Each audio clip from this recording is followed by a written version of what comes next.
Yo, what's up? What's going on? What's good, everybody? Here we are. This is May 19th, 2024. The Boxing Sword podcast is here. Yes, according to reports, this is still the longest running boxing podcast in existence, as it's going to officially its 10th season. That's right, its 10th season. This kind of like started in 2015. Yep, back in May of 2015. So we've been having this particular boxing podcast through either YouTube or Blog Radio over the course of over 9 years up to this point, and we're trying to get it to its 10th year. But of course, we got a number of things to talk about in this particular podcast. Of course, we had the undisputed heavyweight championship fight that took place in Riyadh, Saudi Arabia yesterday between two undefeated fighters in Tyson Fury and Oleksandr Usyk. And yep, you see the title. But we're gonna go over this particular fight and how there were particularly some key points in this bout where you've seen the fight swing from one side to the other, and there were a couple of other instances where you had it where I would say the fighter that I picked pretty much blew his chance to become undisputed champion here. You have, of course, Tyson Fury, being the guy coming in there as the WC annual heavyweight champion, had been undefeated there, as he was 4 wins, 0 losses, and 1 draw, coming there at 6'9" with a reach of 85. And Oleksandr Usyk was 21 with 14 of those wins by way of knockout, being the IBF, IBO, WB, and WBO heavyweight champion going into this particular fight. And I had a tail of the tape, in the previous video that's on YouTube there with that midweek report, pretty much like had a tail of the tape of everything, where I kind of like went over, the previous fights that Tyson Fury and Oleksandr Usyk had. But I pretty much said that with Tyson Fury, with his dimensions at 6'9", 5" reach, that if he just uses those attributes against Oleksandr Usyk, he should be able to take over and have the upper hand in this particular fight. But there were a couple of things that he did in this fight where he just basically messed it up. I'll start with the opening parts of the fight and the overall strategy that Tyson Fury had here against Oleksandr Usyk that really just said, you know what, that is not the best move, the best route for Tyson Fury to have the win over Oleksandr Usyk. And that was fighting off of his back foot. You've seen it. He was stepping backwards, you try to utilize the ropes in the ring, around the ring, and have Oleksandr Usyk come to him when he is, the bigger man and everything like that, So I felt like him not using that reach advantage, that height advantage, and his size, basically, to his complete advantage, especially early, was not a good look. And we're going to go into the thing with the scorecards here in a bit. Shout out to Zoe in the building. I'll reach out to you here and hit you with the link here a little later.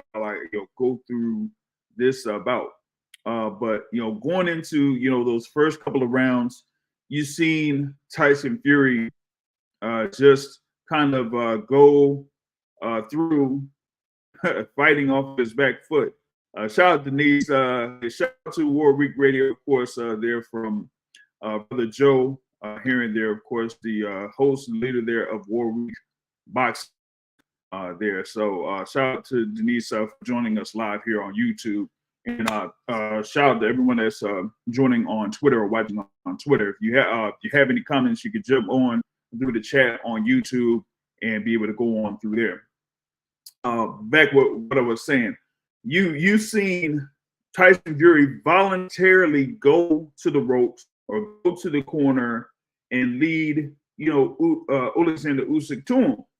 And I'm like, well, even with Oleksandr Usyk is a guy that is someone who kind of like tries to cut off the ring against his opponents, but he uses work, he uses his speed, he uses his agility, but he really didn't have to utilize that in the early rounds against Tyson Fury because Fury was just saying, hey, you know what, come over to me and see if you could, reach over to me and laying shots on me.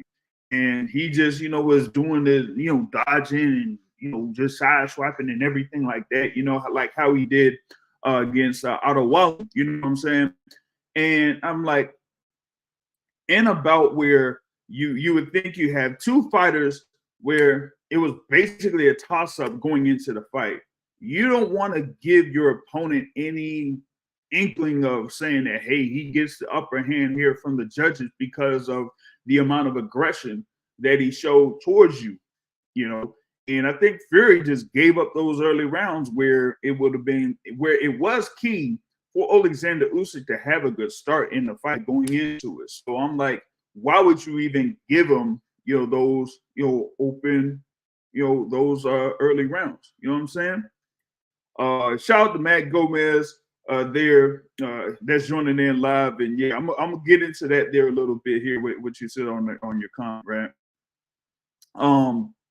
And the thing about it is, it's like, yeah, you want to show some, things where you're doing defense and you're dodging punches and things like that. But you didn't make Oleksandr Usyk pay early in that particular fight, in those first few rounds. And I'm gonna say this, it ended up costing them basically. But after round three, you've seen Tyson Fury get a little bit more aggressive there. And that pretty much came from his corner there, particularly Sugar Stewart, that said, hey, you need to step it up. You need to start attacking. You need to start going to the body. And that's where you've seen Tyson Fury be like, Tyson Fury, where he, moves around, goes off of his front foot, does some feints, throws a jab, throws the, 1-1-2, two jabs and one to the body, 1-2 upstairs and everything like that. And once you saw that, you saw that you really didn't have much movement coming from Oleksandr Usyk. It was more of like a defensive stance there from Oleksandr Usyk, and that you really didn't see him kind of like try to go in like a counter-punching style while either be going forward or standing stationary. But with Tyson Fury being the guy, like I said, 6'9", a reach of 85, when he used that against Oleksandr Usyk and was active and was first, then you've seen him have the advantage against Oleksandr Usyk. And when he went to the body, you've seen that Oleksandr Usyk was a little bit when those shots were landed to the body, And so once that basically happened, and I was like, well, looks like Tyson Fury could pretty much have this. Things kind of shifted over to his favor there after rounds 4. You had round 4, round 5, round 6, round 7. But then in round 8, you kind of seen that activity from Tyson Fury, go down a little bit. And Usyk started to get close to him. And then once they had that clash or whatever it is, where Tyson Fury had his nose damaged, then you kind of like seen the momentum kind of shift back over to Oleksandr Usyk as that movement from Tyson Fury with him being on his front foot. You kind of seen that not be as visible as much. They're coming in the 8th round. And this is at the point where you would have thought that Tyson Fury had basically this fight. At least at the time that I was watching it, I thought Tyson Fury pretty much had the fight in the bag. As long as he kept doing what he was doing, round 7, like Oleksandr Usyk at that point really didn't have that much of an answer for it. But you just seen Tyson Fury just drop off when it came to his activity and his punch output, so to speak. And then once that happened, Oleksandr Usyk was able to, get back into it, and then we go into, the ninth round. Now in the ninth round, at least from the beginning of it, you kind of seen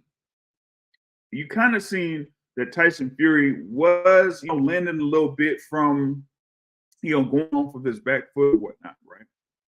But, the whole thing was he still was having the thing where he was defensively not sound, which is what I saw there in those first 3 rounds. And if y'all are able to see it, right? Okay, that you've seen Tyson Fury kind of lean back, and every time you lean back, especially if you're a taller fighter, you kind of like give up your balance by that. Even if you are like pretty much around the same size, when you lean back, you kind of give up your balance a bit. So even if you're leaning back trying to dodge, if they still able to clip you, it's still going to have more of an effect on you than if you stand up and then try to, get back at it. So with him having that type of defensive, I think whatever it is, not having his right hand up to pretty much defend the left hand of Oleksandr Usyk, that ended up being a part of his downfall. You know what I'm saying? And the thing about it is, with Oleksandr Usyk, you're already seeing how he's been, especially in his last, 3 or 4 fights before, right? Where you had the fight against Daniel Dubois, the 2 fights against Anthony Joshua, where he has like a second win basically after, that first, the first half of the fight, and then after round 7 and round 8, then when you get to rounds 9 and round 12, he has like a second win where he's able to, respond to whatever his opponent was doing and able to make the proper adjustments there. And, when you see the activity from Tyson Fury kind of like go down a little bit, seeing Oleksandr Usyk kind of time what is going on with what Fury was doing, basically. So that is how Oleksandr Usyk was still able to get on the inside and was able to get close enough or within range to be able to land on Tyson Fury. And there in that 9th round, pretty much what it was, about 40 seconds or whatever it is before the end of the 9th round, you had that moment where you kind of seen Fury was throwing the jab, but he threw it out kind of lazily, and Usyk went through that, around that, and then he was able to land that left. And he landed the left, and it hit square on Tyson Fury, and Tyson Fury had the delayed reaction to it and went, back to the ropes. But he was a little bit stunned on that. And when he was stunned on that, that's when Oleksandr Usyk pounced on him and was able to, land shots and get around the guard, because you still seen that Tyson Fury had a guard like this while Oleksandr Usyk was throwing punches and Tyson Fury was on the ropes, right? But still, Oleksandr Usyk was able to throw right, lead rights, and the lefts around that, so he's able to still land where it kind of like lands on Fury on this section of his head. So it still affected Tyson Fury, and you still have Tyson Fury with those balance problems. He's always had those balance problems over the course of his entire career, where he's not necessarily, sturdy in his stance or when he's standing up there in the ring. It's happened pretty much on just about almost every single one of his knockdowns that he's had in his professional career is, been an issue with balance, So with that being said, Oleksandr Usyk took full advantage of that and was able to, land those shots, especially, like I said, with Tyson Fury's guard up when he was initially on the ropes, affected him a bit more. And you seen, Tyson Fury fumbling and stumbling and rumbling, around the ropes on one side of the ring. And Usyk was very efficient, very effective, and very accurate. The power shots that he was landing. You didn't really see much coming back from Fury to where he could, get back to it. And with Fury's balance, you just seen Oleksandr Usyk just take advantage of it and was able to have him basically fall back all the way to, the corner, much the opposite corner, or what was it, the blue corner or something like that, for the referee to admonish the count on Tyson Fury. That's Mark Nelson. And now, I mean, one of the things there, folks were saying that Mark Nelson should have stopped the fight here in this particular point. And I was like, nah, no, you don't do that. You don't do that in a fight of this magnitude. This is for the undisputed heavyweight championship of the world. And you got two guys there that have had a very close fight up to that particular point. And yeah, you had it to where Usyk had shifted it to his favor and was able to have like a big thing going on. But there wasn't really anything like completely solid that landed on Tyson Fury after that initial left hand that landed on him. So for Mark Nelson to basically have this fight continue was a very good move on his part. Very good move on his part. And having the fight continue, and then you go through 11 and 12 with the fight on the balance. So what you had was 3 rounds where you didn't know who was going to win the fight. Because like I was saying there, when I was watching it live, you had those rounds where, Usyk was able to take advantage of the inactivity on the offense of Tyson Fury. And then from round 4 to round 7, you seen Tyson Fury look like he was going to take over. And you had the little thing in there in round 8 with the little clash or whatnot. And, Fury having to, damage those or not, and that's the thing. So you had round 9, and that's that. Shout out to guillotine enthusiasts in the building out there, coming through from Twitter. People going way overboard saying that it should have been stopped. I mean, sometimes they kind of bring up the whole thing. What was it? Who a guy or our guy NVO? When you talk about that first fight between Wilder and Fury, and then that knockdown that happened in the 12th round, and with Fury getting up, like you see there, what happened. That fight wasn't stopped, and it ended up being, one of the greater heavyweight fights out there, and it led to one of the greatest trilogies that we've had in boxing. So sometimes, there's different, of course, there's different, not sanctioned bodies, but boxing organizations and state athletic commissions, at least in the States, that will have it to where, they kind of lean towards safety and everything like that.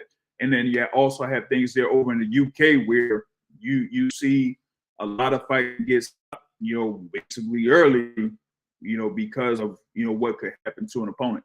But here in this case, like I said, with so much on the line, yeah, Mark Nelson not stopping the fight was a great move by him, So we ended up getting, 3 more rounds where the fight was in the balance, where you had, you didn't know who was going to at that particular point.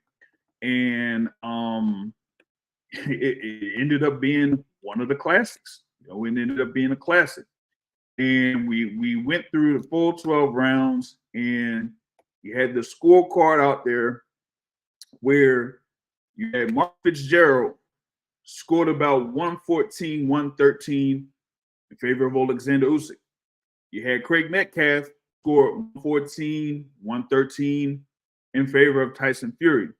And you had Manuel Palomo scored about 115, 112 for Oleksandr Usyk to be the undisputed champion in the heavyweight division. And that is huge. That was a very, very close scorecard. If you look at it, you go through it, man, 114, 113. Either way, with the knockdown, that's 6 rounds to 6. So you had, 6 rounds to 6 when it came to the Mike Fitzgerald card. because you had the knockdown. So the knockdown takes away the point from Tyson Fury. So that's 6 rounds to 6.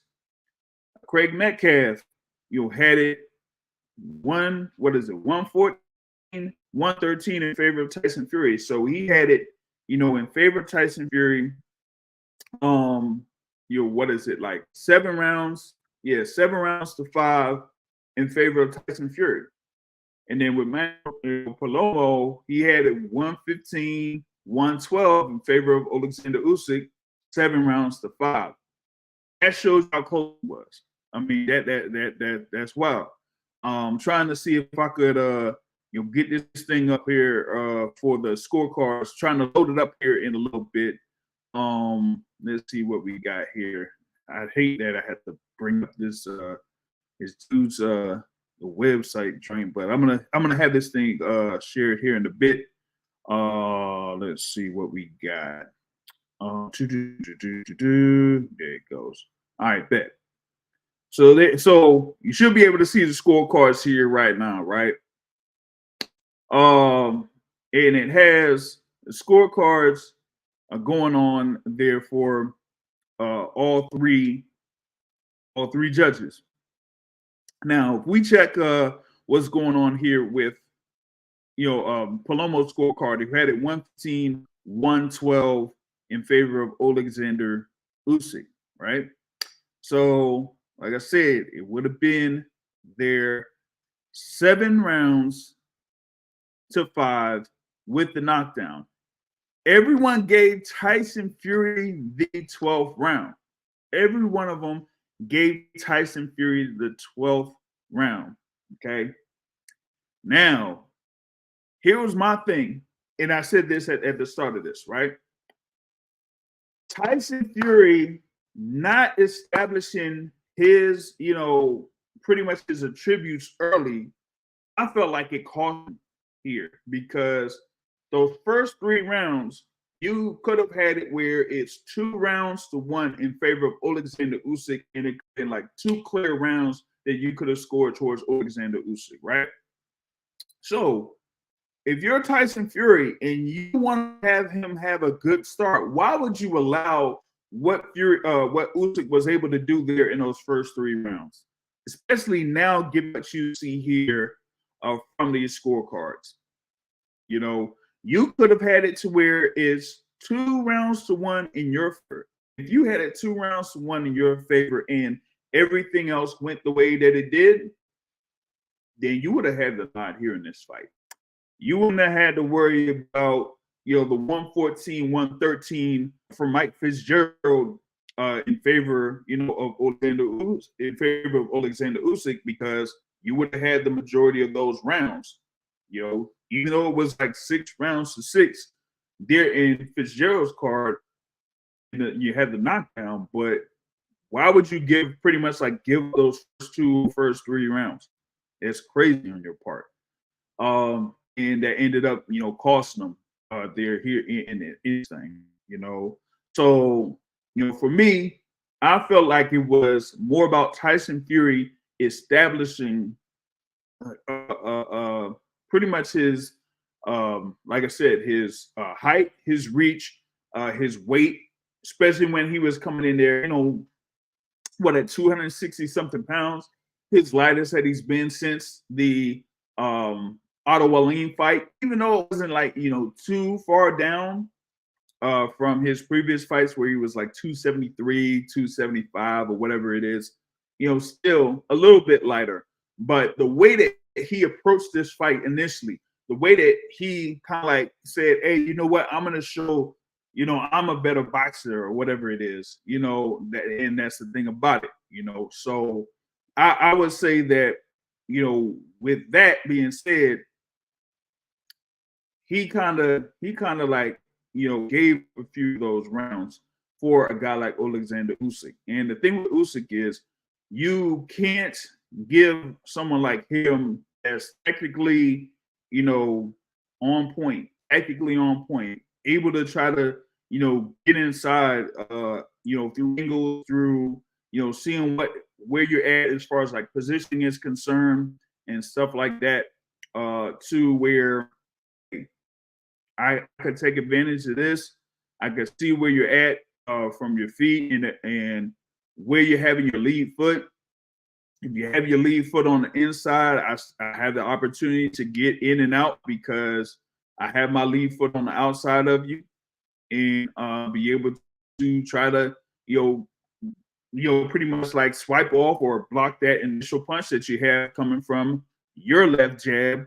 That's gonna be going to where my right hand is, and then I'm gonna land the lead left hand, or I'm gonna just try to go under that, touch the body, and then go upstairs with the left hand. But like I said before, the thing with Tyson Fury is he has those instances where he kind of had, the quote overconfidence, so to speak, that he could get away with a lot of things there against Oleksandr Usyk, and that's the thing about it. Zoe says that Fury had the right game plan. Usyk was just bad. I don't know about all. Nah, I'm not. I don't agree with that. I don't agree with that. I do not agree with that, and I'm going to tell you why. Why, as the bigger fighter, and people kind of like said this when you had Anthony Joshua against Oleksandr Usyk.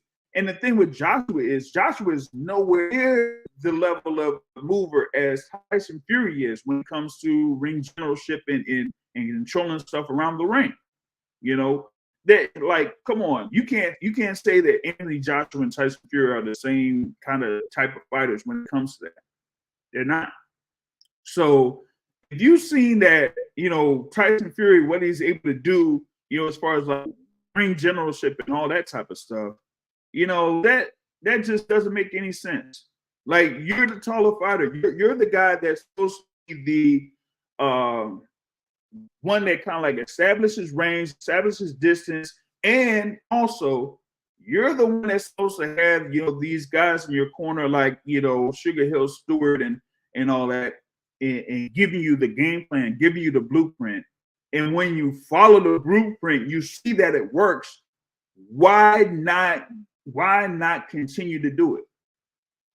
The that you saw from rounds 4 to round 7 from Tyson Fury, you should have seen from round 1.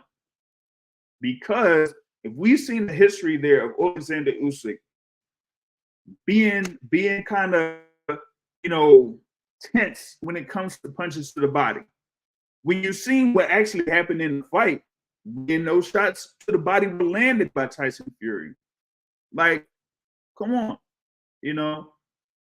So I say, like, from a particular standpoint, yeah, I feel like, Tyson Fury kind of blew that, because if you're the guy, and understand with Oleksandr Usyk, yeah, he has that background. He has the amateur background. He's had those, what I say, sessions there with the Klitschko's and other notable fighters there in the past.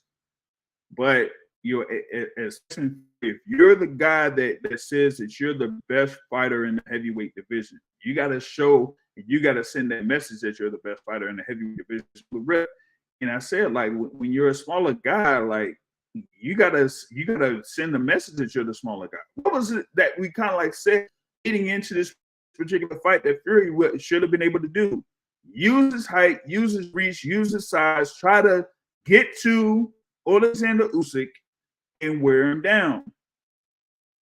And he didn't necessarily do that. Not at all.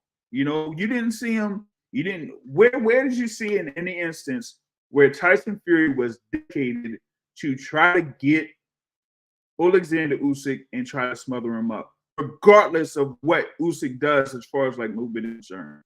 Where did you see that he had a concerted effort to try to, like I said, Usyk or try to cut off the ring against Oleksandr Usyk?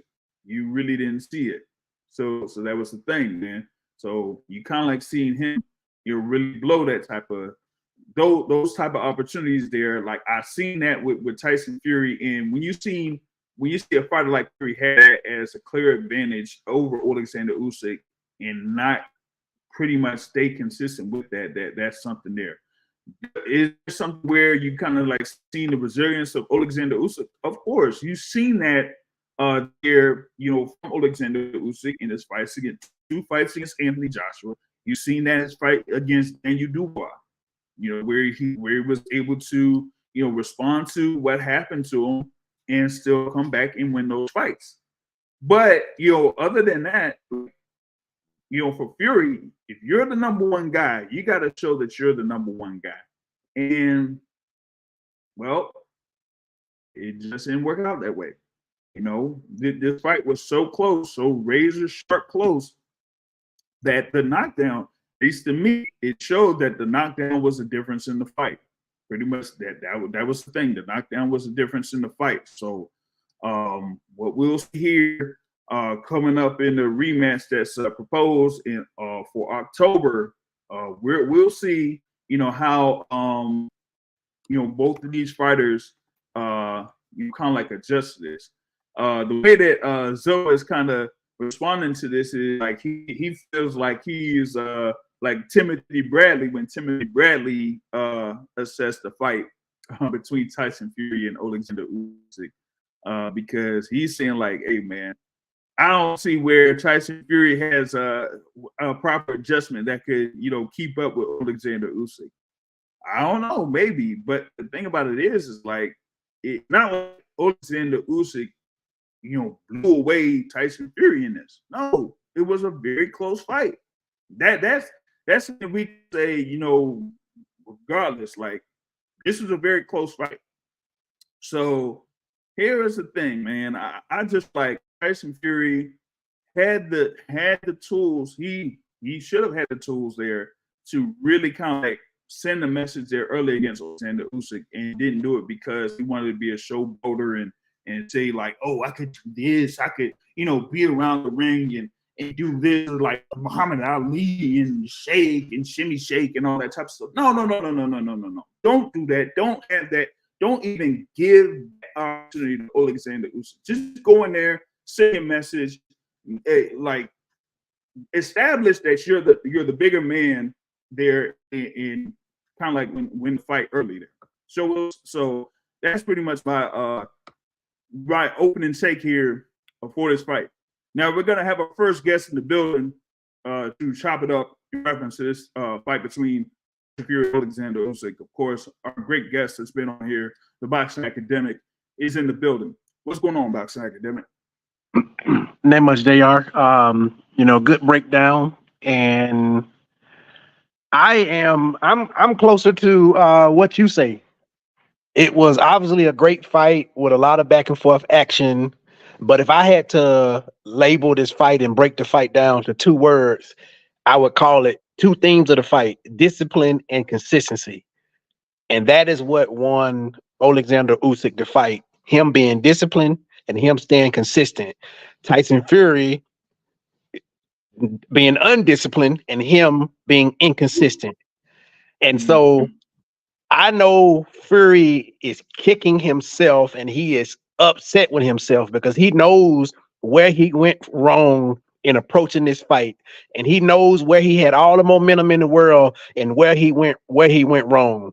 This kind of remind me of, let's say like you playing when I used to play basketball, and a few times I'm playing recreational basketball, and it's like either the semifinal or the championship game. We got the game in full control. We up by 30 points. We get overconfident, and then we let up off the gas, and the other team, because the other team looking deflated, and they don't have no answer to what we're doing, and everything is fine until it isn't, and then everything starts changing. You see it slipping farther and farther away. You see it slipping away, and then you never forget those feelings because you know exactly where it went wrong in your approach, and where you let them back in, and and I just know Fury is upset with himself. He's mad at himself. Fury had complete control. He had firm control of the fight up until round 8. Yes, he shouldn't have gave them first few rounds up, but there was a moment when, he was using a recipe that was very successful for him. The recipe for winning was him, using his movement, landing jabs, landing body shots, moving, controlling distance, walking Usyk into shots, and then resetting and making Usyk go through that landmine again, and then picking him off with shots. And then at some point, he stopped making it hard for Usyk to come in. And the guy on Facebook made a good point. It could have very well been because of the pace that was set. He couldn't keep up with the pace, and he sort of needed a break. That could have been very well why he stopped throwing his hands. But at times Usyk was very visibly tired too, because that body work that Fury was giving him was visibly affecting him, and that slowed him down. It slowed him down from being able to do what he wanted to do. But one thing you have to do is acknowledge that Usyk behaved like a champion the entire fight, and he should be applauded for that. He behaved like a champion, and Fury blew it. I agree with you. Fury blew it. He blew it from the point when he had all the momentum. He had Usyk grabbing for straws. At one point, Usyk really didn't know what to do. Usyk was trying stuff, but you could see like Usyk behave like a champion and how a champion should be when you face adversity. And again, that's something that only champions really understand. But then Fury started to get overconfident, and then he stopped using the tools that gave Usyk trouble. And then the ship started sinking after he got busted in the nose, and then he started loafing at some point before that. And then it really hit rock bottom when he threw like these speed bag uppercuts, or I guess I can call it like a shoe shine uppercut in round 9. And then when he threw them little shoe shine shots, Usyk stepped through it, and then he threw like 2-3 big hooks. And then, he either ate them, Usyk either ate them shots or he avoided them. But then Fury's hands was down, and he got leveled by Usyk by them big hooks. And then Fury had to survive at that point. And then once he survived, which again, you got to give Fury credit, because that takes a champion to be able to do that, and survive the encounter. But once he got in that mode where he was like physically compromised, he had to play catch up.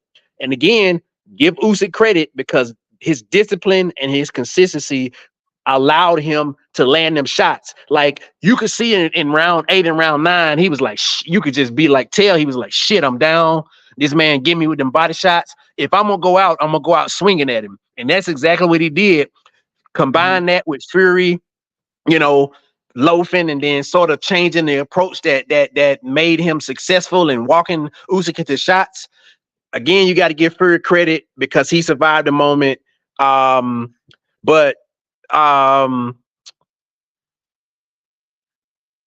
the only thing I will say, the one point I guess I want to say is, this point is what we always make.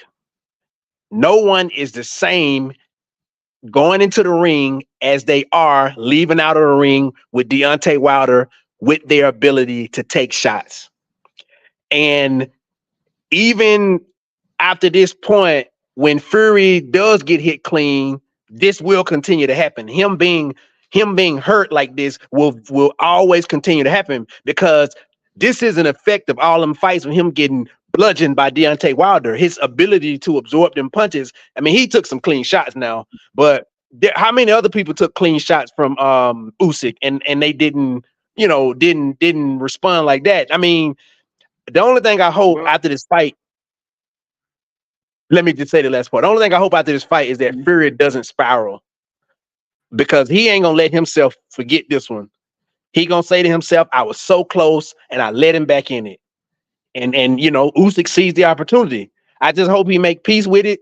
It happened.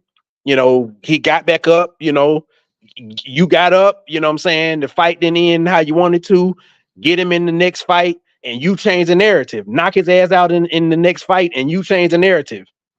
What you were saying? Now, the thing in reference to what you're talking about with Usyk, but you brought the whole thing with the point about Fury and him kind of being compromised by Deontay Wilder's shots.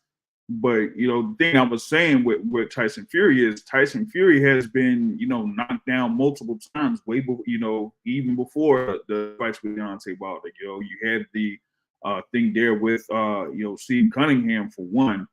And other times before that, and then even after that, with this fight against Francis Ngannou, like, to me, that goes to Tyson Fury's issues. Like, even with him being a 6'9" guy, he still has like balance issues, so it's like he doesn't it's not like he stands completely upright in when he fights his opponents or when he takes shots. Yeah, like German is the other fighter that it was mentioned there. So was talking about. So when he has those balance issues, it kind of like compromises him when he takes a lot of these punches. And I said this before you got on, like his approach from a defensive standpoint against Oleksandr Usyk, starting from early in the fight, and then even at that point of the 9th round, with him kind of like leaning back, that's like that's a bad strategy to me as far as like taking punches, because you kind of like give up your balance, so to speak, when you do that. So that opens the door for like a flash knockdown. That's what has happened at times with Tyson Fury, or in the instance here where you get buzzed and it's a delayed buzz. And that's how Oleksandr Usyk was able to jump on him there in round 9 and be able to score that knockdown there in reference to that. So there's that, man. He says Fury went to party all night with Steve Aoki after sending Wilder to the hospital. Yes. He says that Usyk hurt Fury like none have before. And the thing with Oleksandr Usyk, he had thing, and I was gonna bring this up too. I wanted to get like the round by round punch stats, even though like Box Academic doesn't fully sign off with the punch statistics there.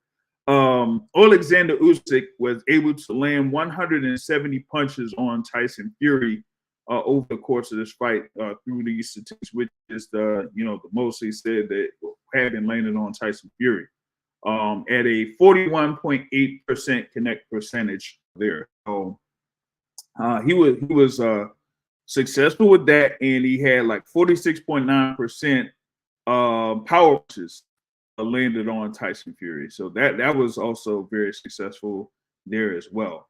The thing about it is that Usyk made those proper adjustments there in that last part of the fight. But you still had the fight in the balance there, like I said, in the last round. So that's the thing too. And you had what is it? Another one that actually knocked down Tyson Fury as well, going to DGO. Shout out to DGO. For those that are on YouTube, y'all could support by hitting the like button. Y'all share it. Here, so we're just going through this discussion here in reference to Tyson Fury and Oleksandr Usyk there for the undisputed heavyweight championship. And like I said, with these scorecards here, it was very close. That the fight could have gone either way. If I go back to these scorecards, and if it's like a 10-9, see, even if it was like a 10-9. If Fury was able to hold on there until the end round, and it ended up being a 10-9 round, right? The fight would have been a draw. That's how crazy that would have been. You would have had it as a draw, and that's why I said knockdown was the difference in the fight, because if it was no knockdown and you had the scores like this, it would have been 115-113 for Usyk, 115-113 for Fury, and 114-114 card from Mike Fitzgerald, and that would have been a draw. That's how close the fight was. You know what I'm saying? And the thing is, people are saying whatever, but the fight was so close to where all of these options are viable scorecards. Like, it just depends on what you like. All of these options that you see, these judges scorecards, people saying, oh, Usyk should be up by, three rounds. All of them are very viable scorecards. Like, it was such a close fight. It just depends on what you like, to where every option is really a realistic option of what could have happened on this fight. It just depends on what you judge and how you like it, that the night of the fight. Yeah. All right. I'm gonna give about like another 5 minutes or so before we have our what I would say our curse code portion of the program, as we're gonna see if we could add in another panelist on here in a little bit. But we want to kind of keep the peace here for a little bit longer before I had my guy on here because he's been chomping at the bit here in reference to this, right? So we'll see on that. But now, overall, Oleksandr Usyk side, like I was saying before, this is another instance of him getting through adversity over, like, it's been his, fourth consecutive fight that he's kind of dealt with some type of adversity before, come back after, round 7 or round 8 in order for him to win these fights. Now he is the undisputed champion at heavyweight. He is a 2-division undisputed champion. And I kind of like said this, leading into this bout, that if he was able to pull this off, he would be, under consideration as, one of the, greatest fighters out there, one of the greatest fighters in the sport over the past 25 years. It's been 25 years, like 1999. You go over the heavyweights that have kind of like competed up to that particular point. Yeah, you kind of like have the Evander Holyfields and the Lennox Lewis's and those type of fighters that were like back into their careers at that particular point. But if you talk about, heavyweights, you had, the Latimer Klitschko's, you had Vitaly Klitschko, you had Samuel Peter, you had, Deontay Wilder, Anthony Joshua, of course, Fury, Povetkin, you can name them. Now, Oleksandr Usyk now has, three total wins over 2 of the top 3 heavyweights that were up there in this era. And he's still undefeated. Hey, now we just need him to fight Wilder so Wilder can strike lightning in the bottle and be undisputed also. We just need him. We just need him to fight Wilder, and then Wilder, this your last chance. Knock him out. Do it for the home team. So we got to see if Deontay Wilder will be able to have a path to get back in and become heavyweight champion once again, but we'll see. But now, with Usyk having this win over Tyson Fury, now he is like under consideration as, like I said, one of the best fighters in this generation, and he has this thing where he's in the conversation of being top fighter pound for pound. Now I know that there's some boxing purists and everything like that and things like that that say that heavyweights should be in the discussion for pound. But my thing is, well, I have two things in reference to Oleksandr Usyk. One, he's coming there as as a cruiserweight. So him going up to heavyweight is like saying, hey, I'm kind of doing what it takes to like say, hey, I could compete against anybody in any of these divisions. It's not that much different than when, recently you had Roy Jones Jr., who basically came in as a middleweight, brief stint at super middleweight, was able to dominate at light heavyweight and become a heavyweight champion of the world with this win over John Ruiz. Now, you mean to tell me that after he beat John Ruiz that he wasn't in the top pound for pound, like he wasn't number 1 pound for pound? Like, I doubt that, if we go back to Ring Magazine or whatever, publications out there, didn't have Roy Jones Jr. as number 1 fighter pound for pound, even when he won that heavyweight championship. So if you have that happen with Roy Jones Jr., why can't it happen with Oleksandr Usyk? So that was my thing on that. And then 2, I'm like, here he is. He was able to do, what folks probably said he wouldn't be able to do. Was able to come up and compete against, some of the biggest guys out there in the heavyweight division, like, how you had back in the 90s, the Van Holyfield and Michael Moore, basically, So that's the thing on that, man. I'm gonna pull a line from MVO. Who makes whoever says that you can't put a heavyweight on the pound for pound? Who makes them the arbiter of someone else's pound for pound subjective list? That's like, right. I don't like to call stuff stupid, but that's like not a lot of sense to say you can't put a heavyweight on some mythical list anyway.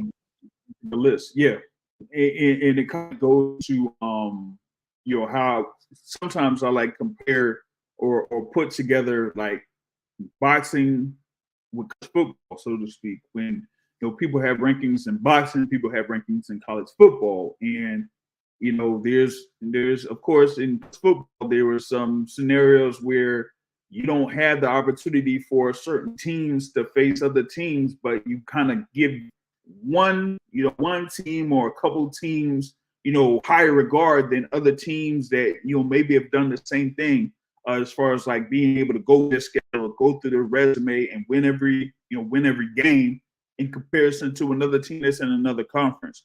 Like same thing with boxing here. You kind of like have guys that go undefeated and whatnot, and you kind of put them in a higher regard than others that might have a similar or comparative resume. But here with Oleksandr Usyk, I mean, there's not much debate at all. You know that he faced the number one guy there, or number two guy in Tyson Fury. You know that he's faced the top three guy in Anthony Joshua, when he did. So you have two wins over two top three fighters in the heavyweight division, then yeah, there's that. All right. Now we're gonna give about a couple more minutes, and we're gonna have our guy get in here in just a bit, because like I said, man, I mean this guy here kind of like puts my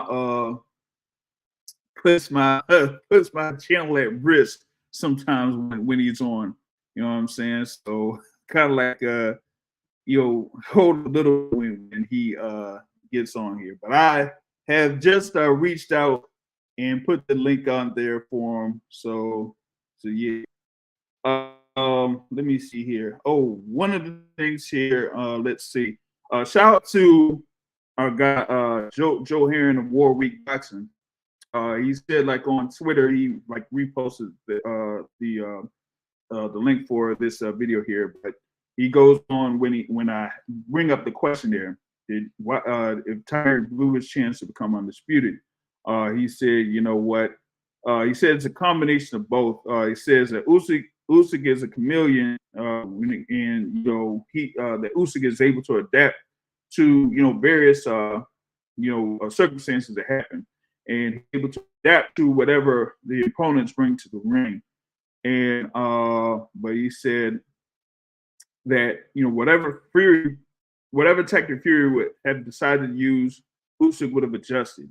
But Fury had too many mental lapses and was way too inactive going into the fight. Yes, that was another factor. And the thing there with Joe, he kind of like told me about a couple things reference to Fury, leading into this particular bout, and how he kind of like approached it. So maybe that was a factor here in this bout. All right, now we're gonna have like I said, our segment. He put in a little kind of like a little title there, so he says no risk. But I'm gonna open the floor to him because he's been chopping at the bit here for at least a few minutes here. And shout out to him, brother Zoe is in the building. Okay, now Zoe, I did give the instance or the case of why Tyson Fury blew his chance to become undisputed. Now here you are, you're going to bring up multiple, or I guess multiple facets of what Oleksandr Usyk did over the course of this fight to kind of like say that he earned this bout to become the undisputed heavyweight champion of the world. So go ahead and drop it.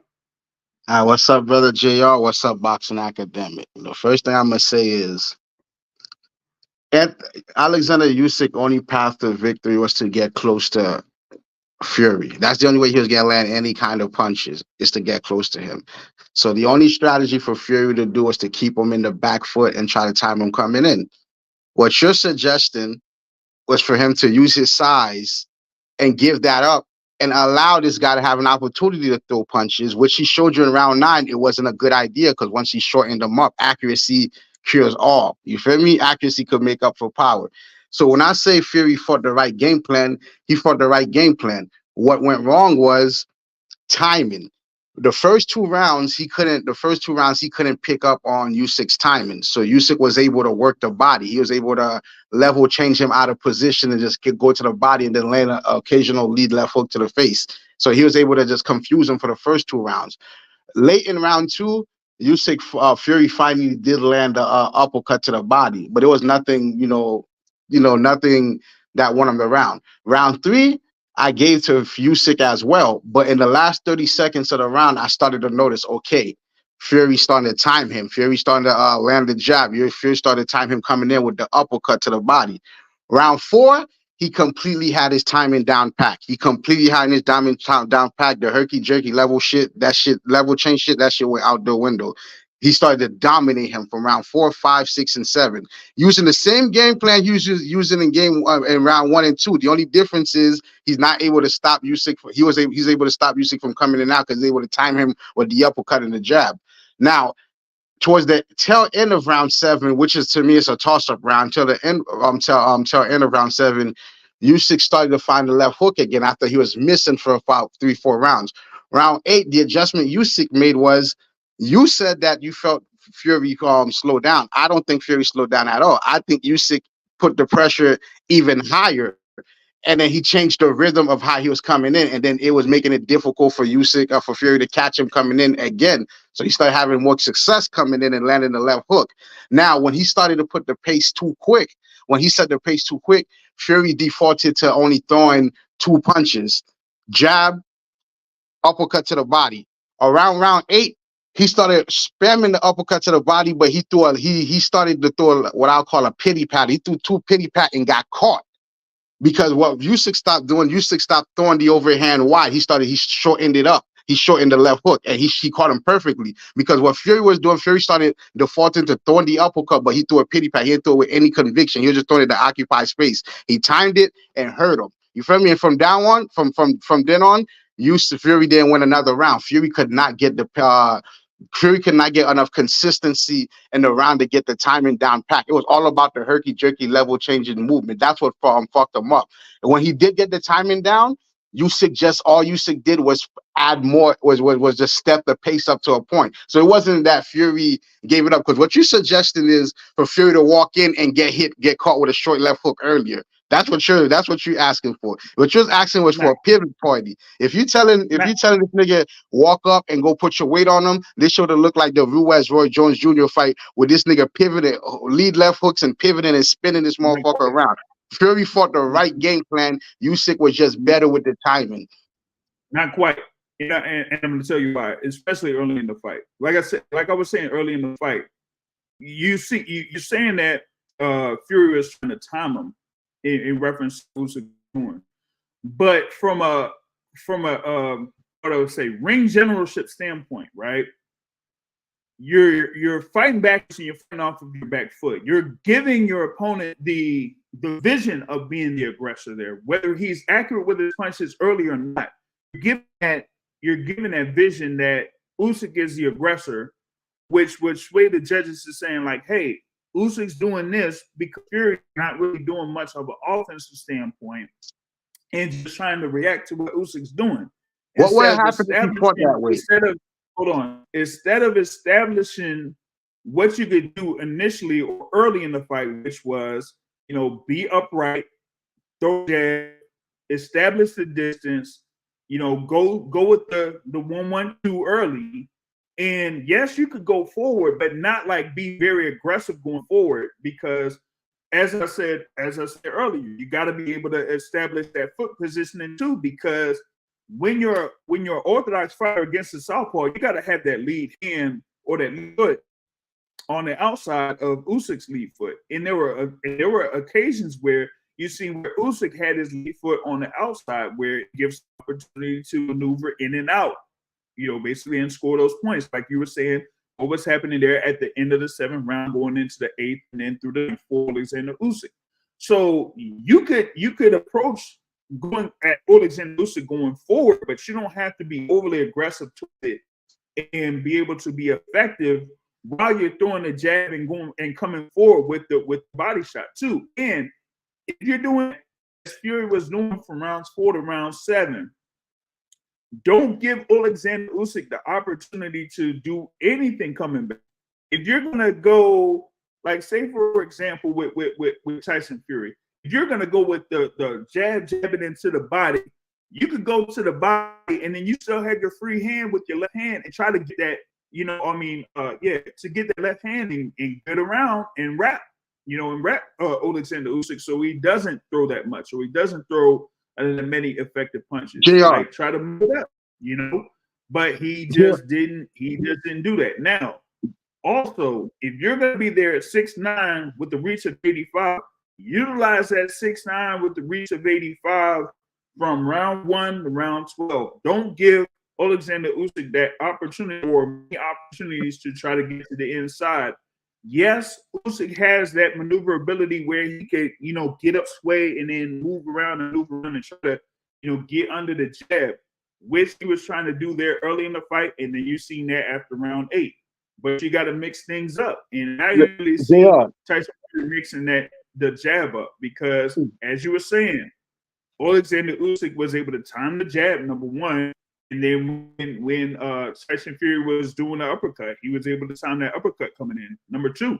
So giving him those opportunities or those chances to make that adjustment there, I feel like, hey, you could have.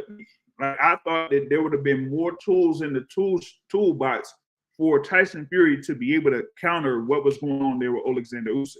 You see, I really have an issue with what you're saying because round 4 through 7, the only difference between round 4 through 7 and round 1 and 2 and the rest of the shit, the only difference is that he's not able to catch him coming in, so he's able to come all the way in. From round 4, from round 3, from the 2 minute, from 1 minute left of round 3 onto round 7. He was able to just time. He was able to finally get the timing down pat. That's all it was. And what happened after that is Usyk changed the rhythm because that's the type of fighter Usyk. Usyk changed the rhythm, and then he had to go through another 3-4 rounds to get that rhythm down pat. It wasn't that he wasn't doing nothing. He ain't do nothing differently. He did it round 2. That's because the fight was fought in the center of the ring. The fight was fought in the center of the ring because he was able to time him coming in. That's what happened. The reason that they happened in round 1 and 2 is because he couldn't time him coming in. He was still using the same strategy. He was throwing that uppercut to the body from from round 2, from the late end of round 2 all the way there. He was already established that's the punch he wanted to go to. He already established that shit. He just wasn't as easily landing it because he couldn't get the timing down pat. And when he did, he started to have success. And Usyk, like a great champion, switch it up. And then you guys are framing this shit like, oh, this guy didn't do this. You guys just say, oh, he should have used his size. Like, what? Like, he was using his fucking size. That's why he was in the fucking back foot. He was using his size. That's why he was in the back foot. I think you heard what you wanted to hear. Go ahead. Now, go ahead, academic. I'm saying you hearing what you want to hear. If you saying what I said, so I can't necessarily say because, yeah, you could say that he caught the timing in round 3, 4, and that's why he was landing those shots. But I think he did a better job of, using the distance. And sure, you can call it timing, but there's the space that Usyk had to get around to where, Tyson Fury's reach was superb. And so I couldn't say that he was doing that same sort of approach where he would walk Usyk into shots in round 1, round 2. He wasn't even throwing them shots in round 1, round 2. He didn't really start until, like you said, round 3 or round 4, when he actually used the distance, start jabbing a lot more, and then throwing the shots, walking Usyk into them shots.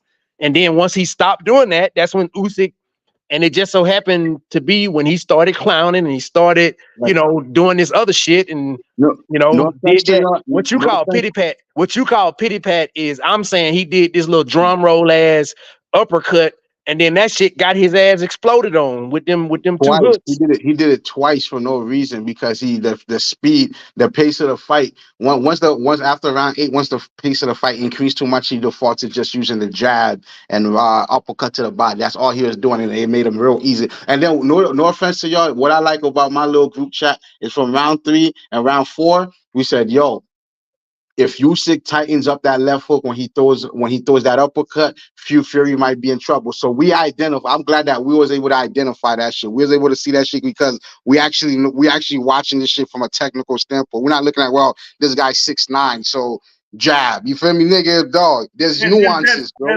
There's nuances, man. Hold on. That's not what we're talking about. What I'm saying is that you continue to miss what I was talking about when it comes to Tyson Fury and what he was doing from a position standpoint, especially early, is that when you fall off the back foot and you're giving away that distance. That's what I'm saying. Like, he didn't stand early in that fight. He didn't stand upright. Round 4 through 7, he was on the back foot. The rounds he was winning from the back foot. He's saying that he's leaning. He's not saying back. He's saying he was leaning. That's what he's saying. He did that in every round of the fight, even the rounds he won. Hold on.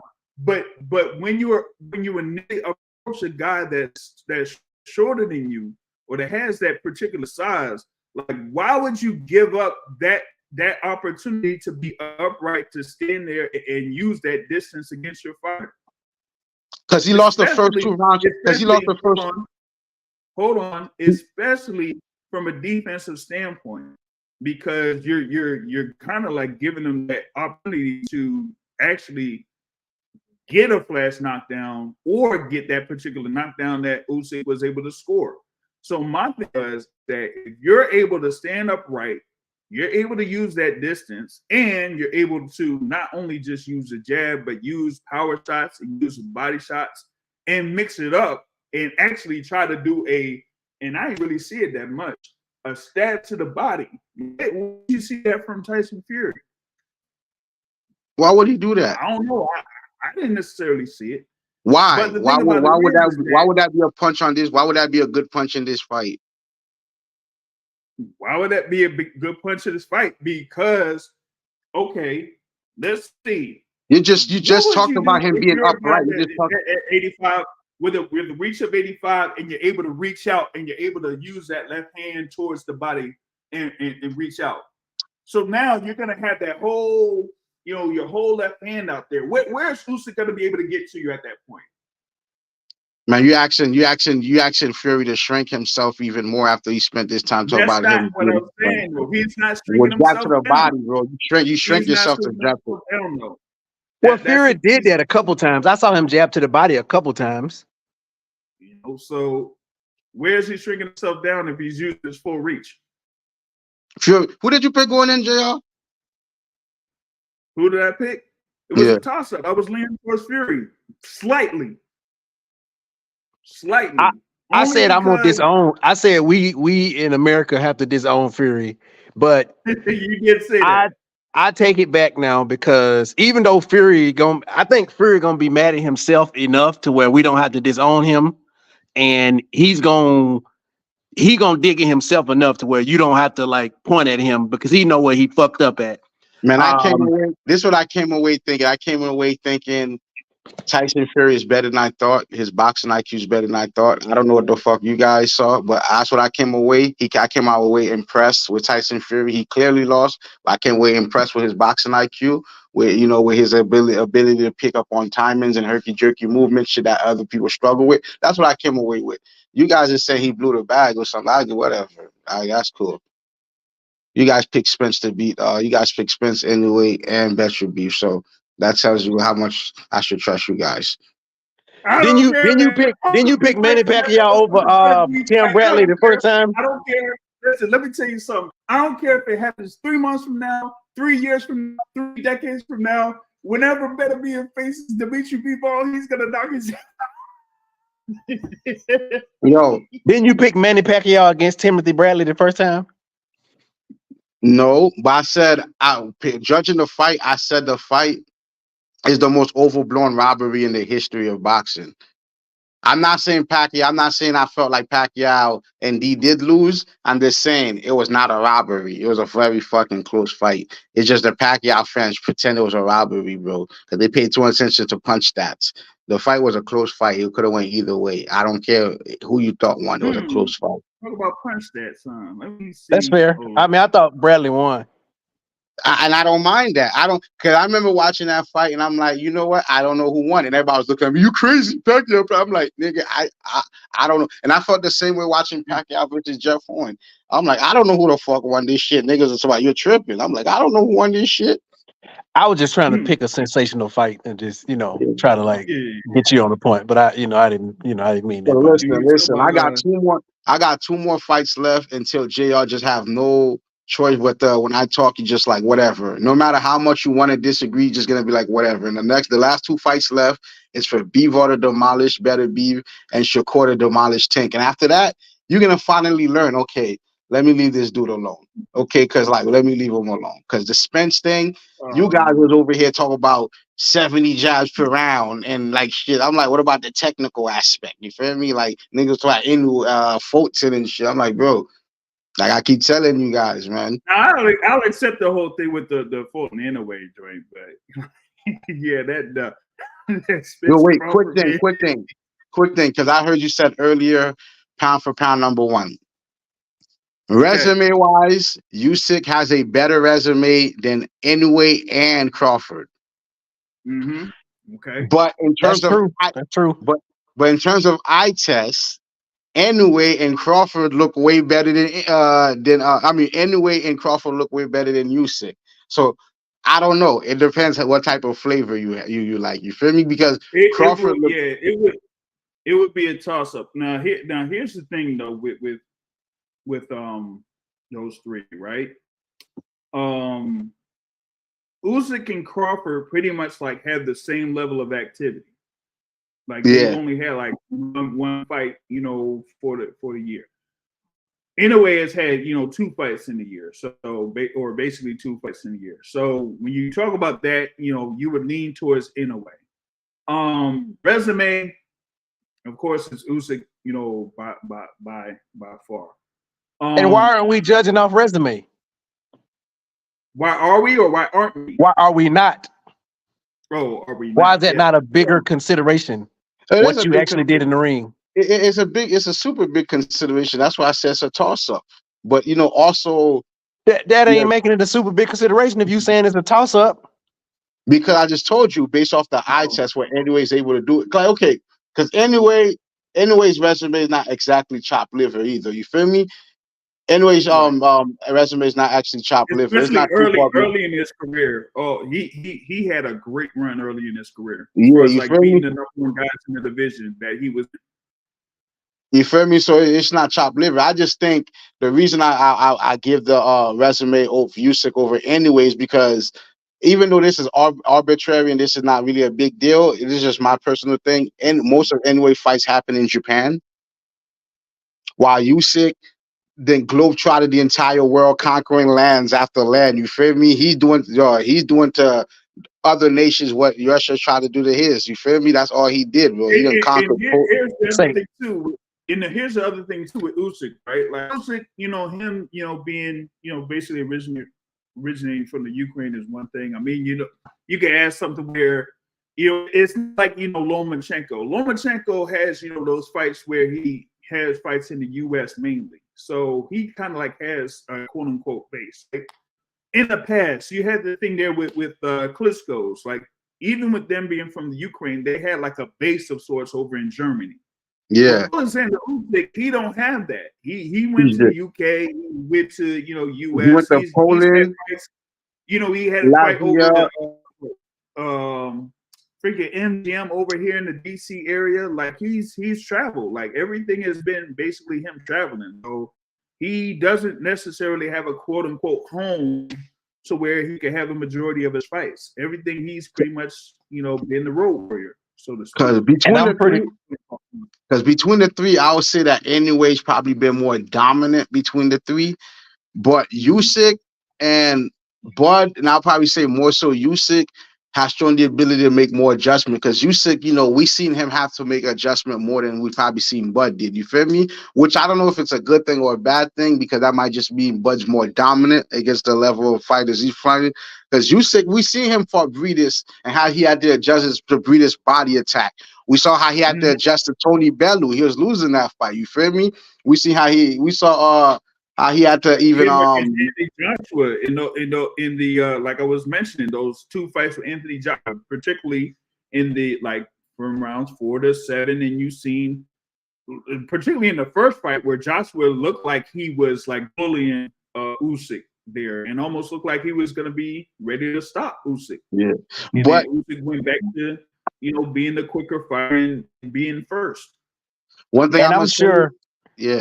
And I'm sure. I'm gonna say one point, and I'm sure that in the fights with Usyk, there has probably been pretty good drug testing too. As opposed to some people who probably don't have that same level of scrutiny with drug testing.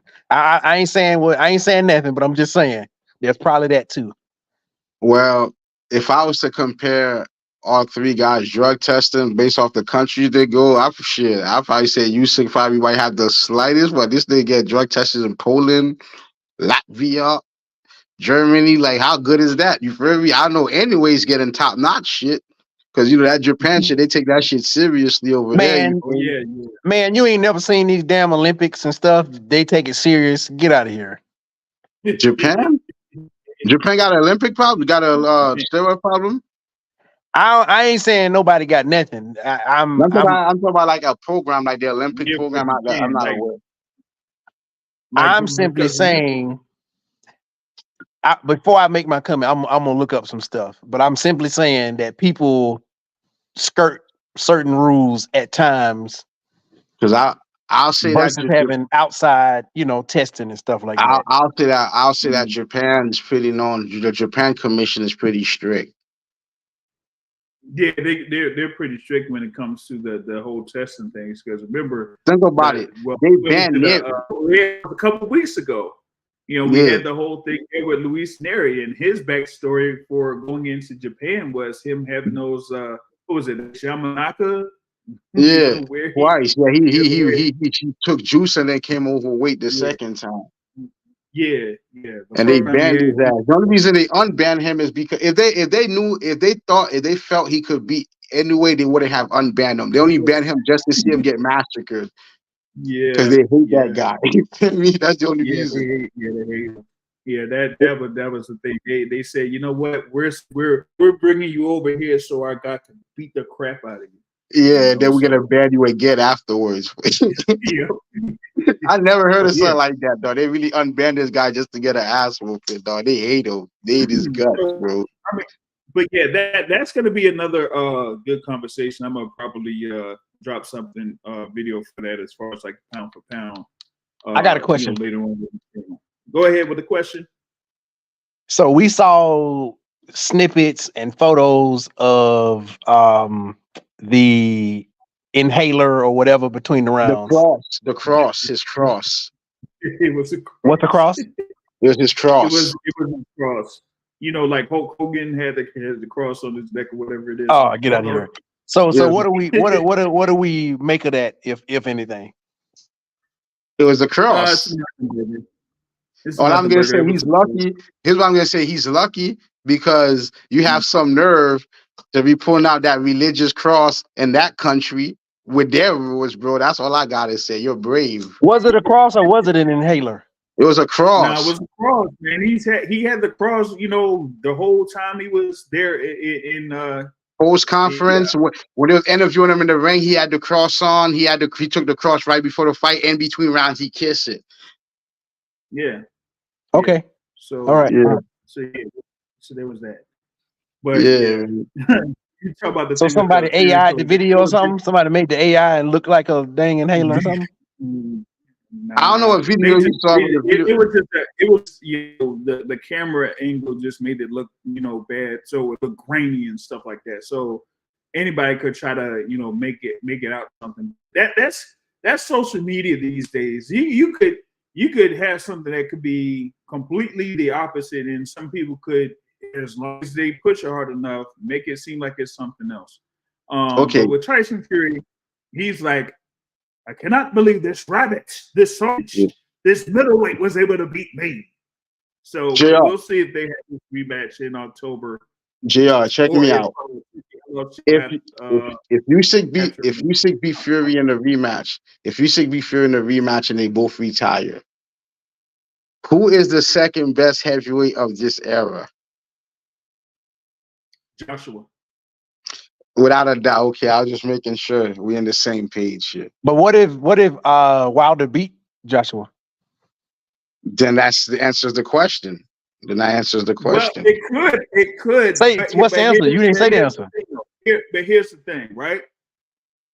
The reason why I say Joshua right now is because Joshua, up to outside of the things there with Usyk, has like the most.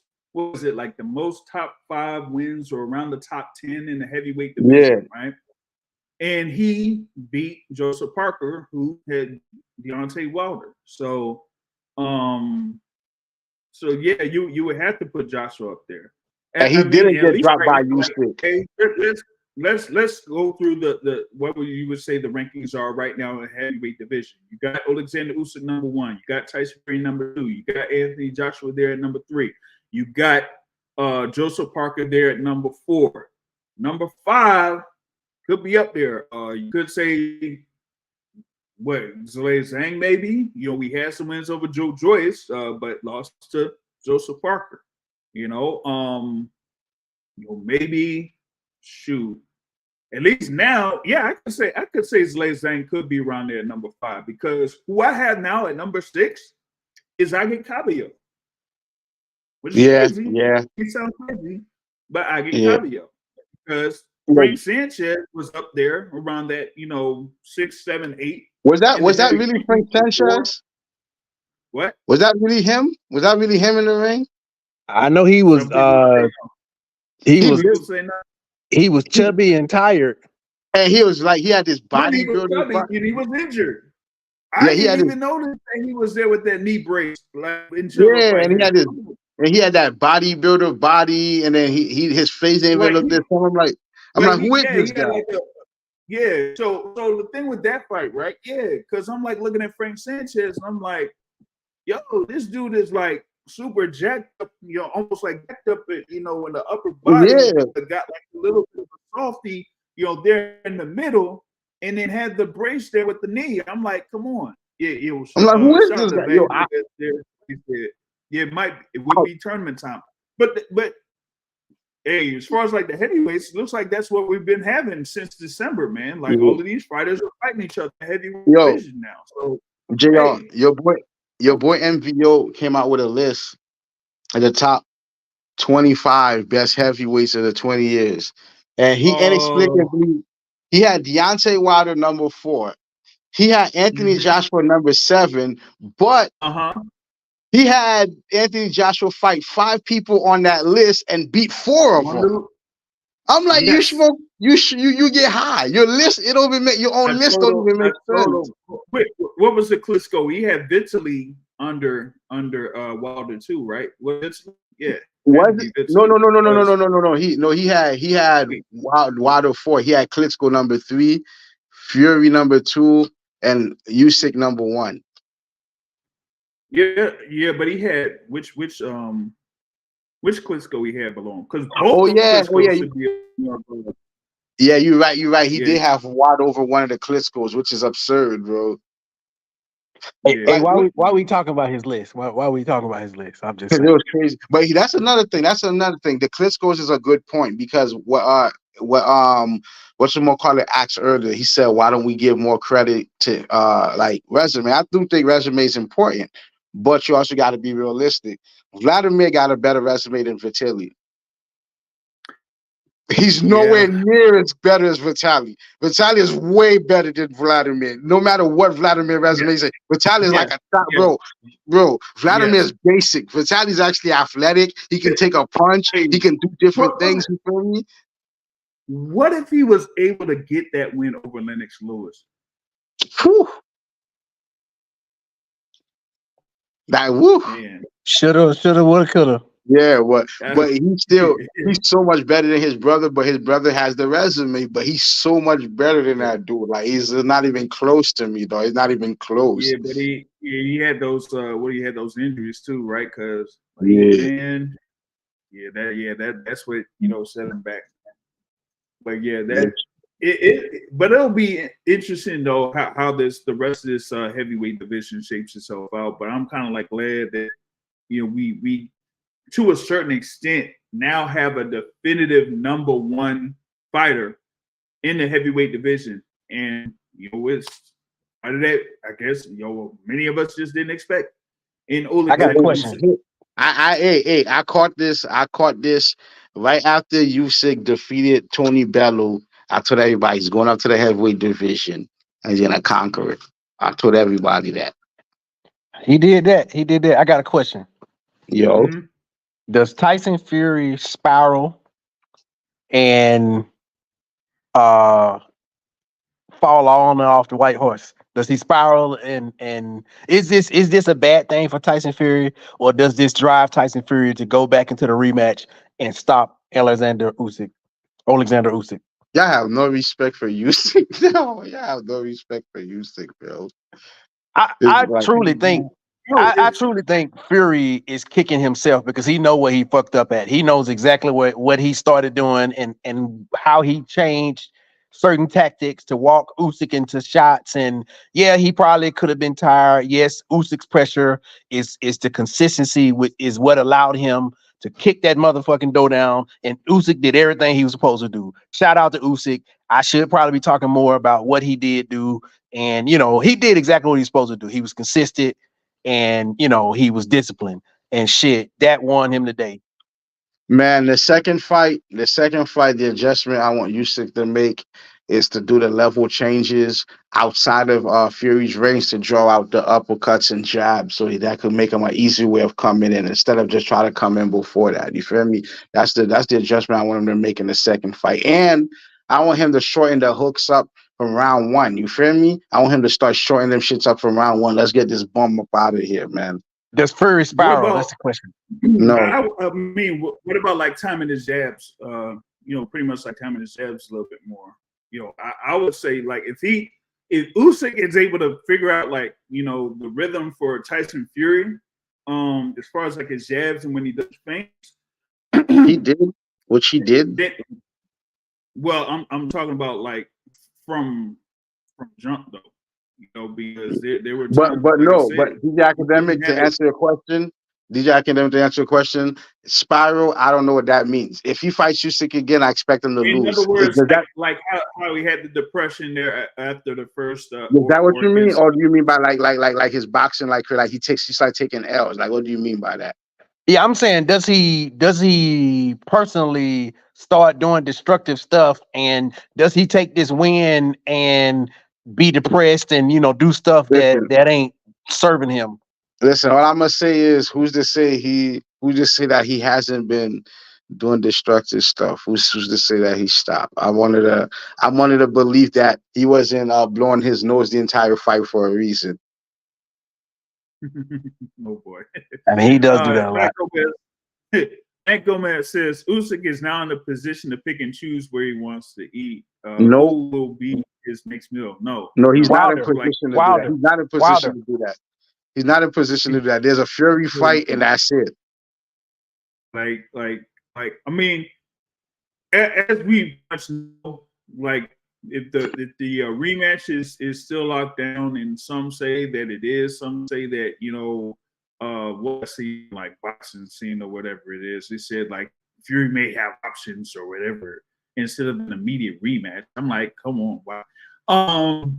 The thing is like Oleksandr Usyk really doesn't have much out there. We already know he got Wilder. That the IBF is looking to strip him.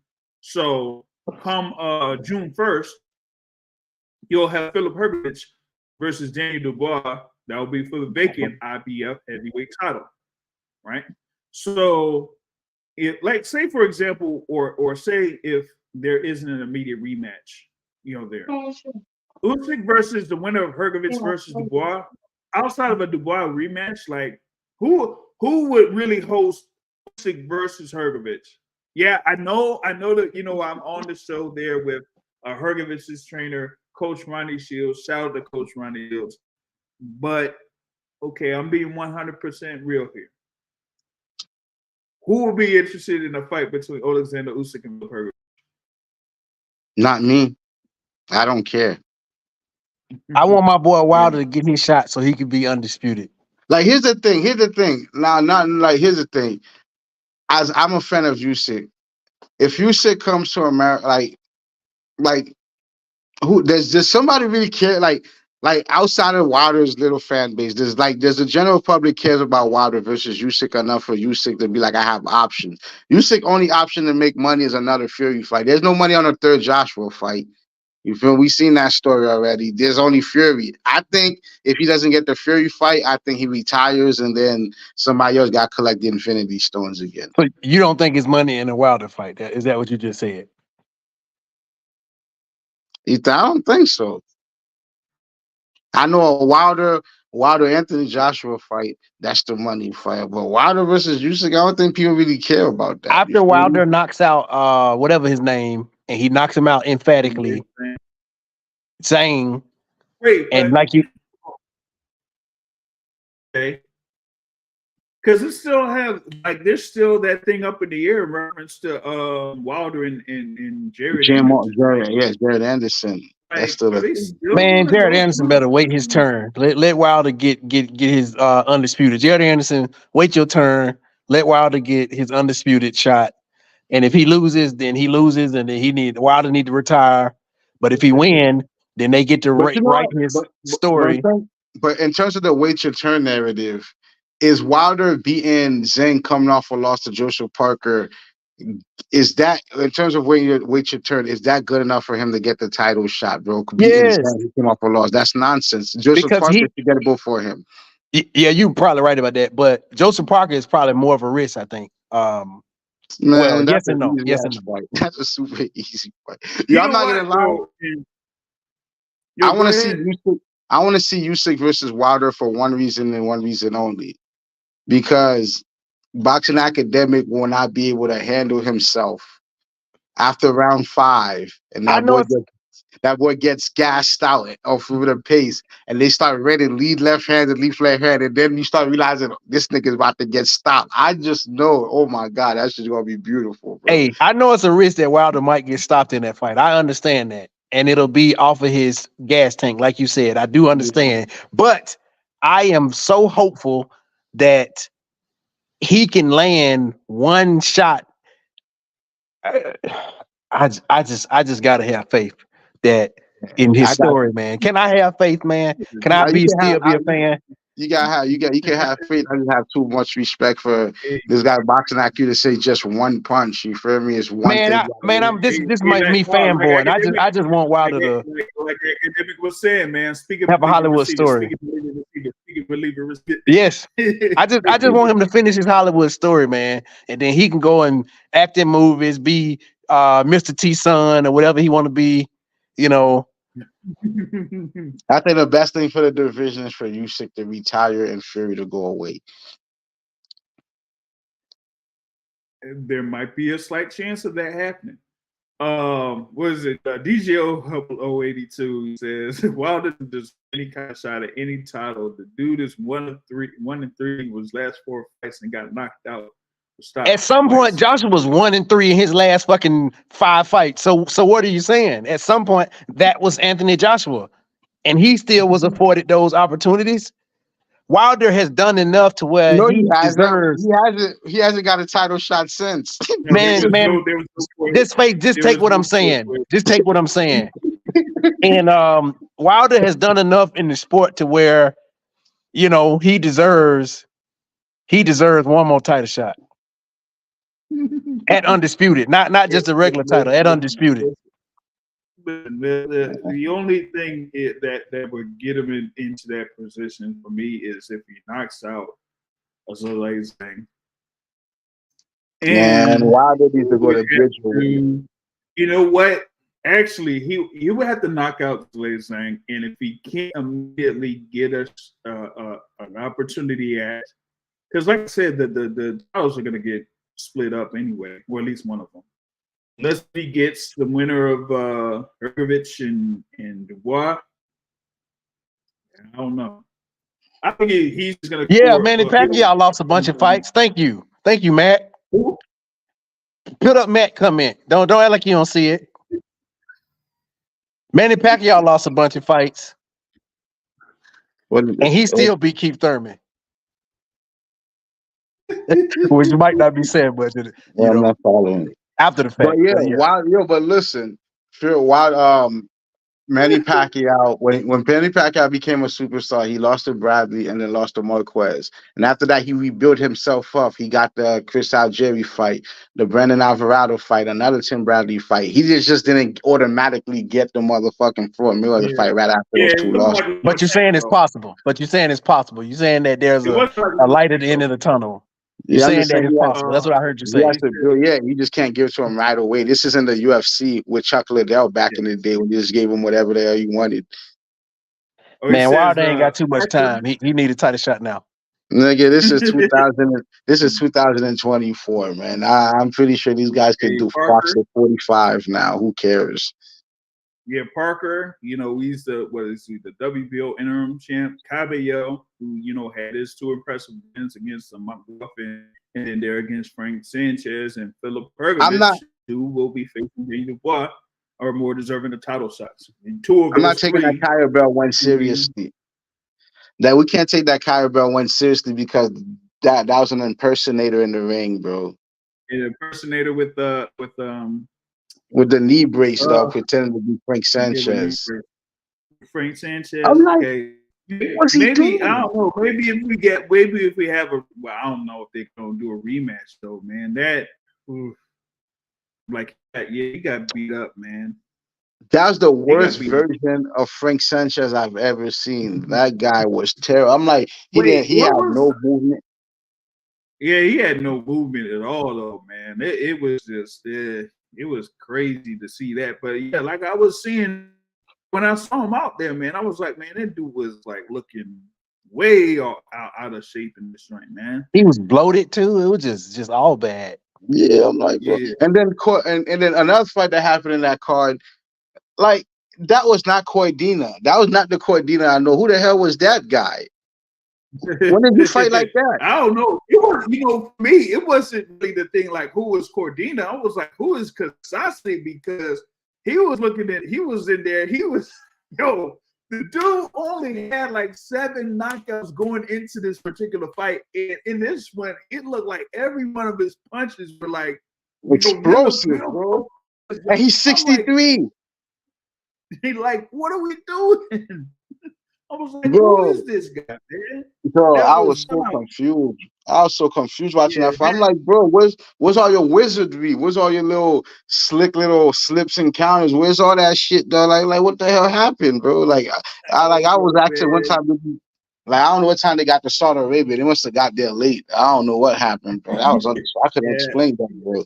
Yeah, I don't know, man. But Joe Cordina was just getting blasted there, man, off the, from the third round on, and every single one of those punches was like seeming like it was hurting Joe Cordina in that one. I was like, what the heck is going on here? Like that was wild, that Navarrete fight versus Baraku Waku, that fight, man, was the most sloppiest, disgusting boxing match I've ever watched, bro. That shit was disgusting. That was, oh my God, I was like, yo. Ew. What's up with Mel? Well, they had the birthday, man. They had the birthday, man. That's what's going on with Jamel right there at this point. So Mel and Maul, them twins, it's their birthday. So. Wait, so this is good news. Navarrete losing is actually good news because I don't think Lomachenko is gonna fight his countrymen. So that opens the door for Shakur to get 2 separate unification fights. I'm gonna pull up that quote, man. The joint with Barincic, man.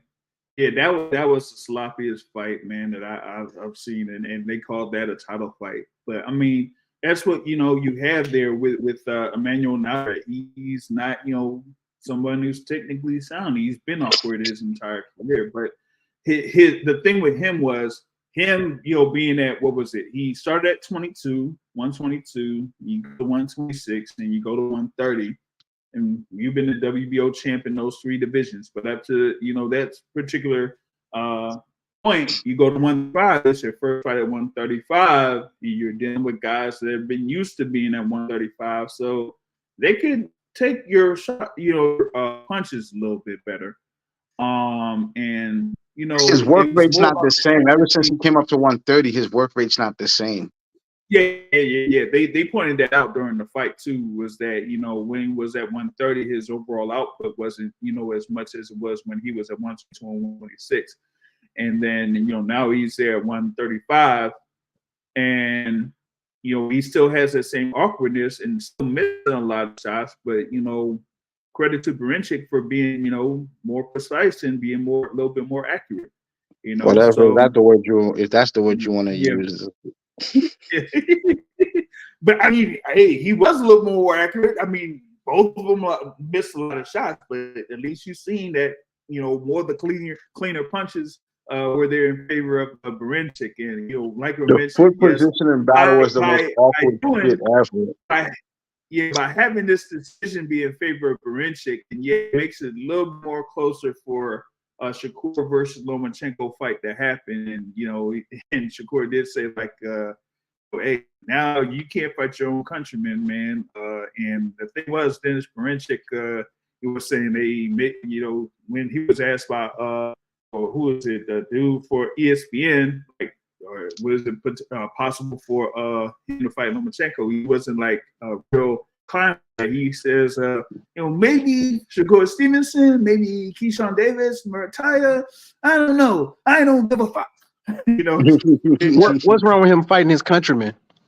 Some niggas don't do that. Yeah, they don't do that. And Lomachenko ain't one. Yeah, some of them Ukraine, like you remember the Klitschko's was like that too.